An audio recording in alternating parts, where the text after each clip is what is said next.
Mga ka-movie, nandito tayo ngayon sa Pasinaya Homes, Naik, Cavite at silipin natin yung turnover ng Pasinaya Homes. Tara!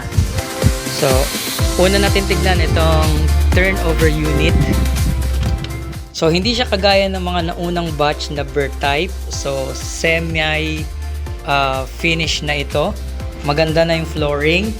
At buhos na yung pader, hindi na siya hollow block. So matibay na ang gawa ng Raymoland developer natin. So ayan yung itsura.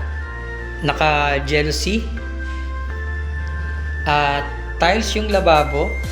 Pero may options ka pa rin i-customize yung itsura niya sa ilalim. At naka tiles ang toilet. Pero kalahati lang. So, meron ka pa rin option i-customize kung anong gusto mong design sa ibandang ibabaw, anong gusto mong shower, anong gusto mong ilaw. So, yan yung itsura ng toilet. Meron din siyang space or extension dito para sa laundry area or kung gusto mong magpa-extend in the future.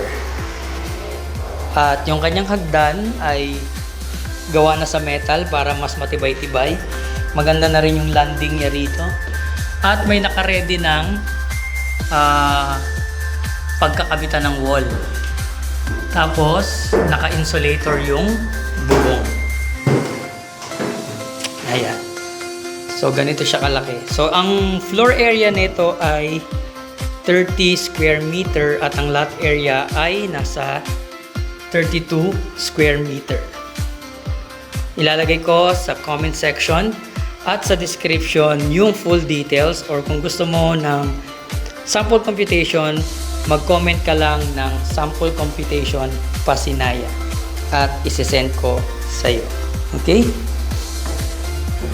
So yan ang ating Pasinaya Homes actual turnover unit. Not bad para sa 4.5 na monthly amortization. Alright? That is our turnover unit.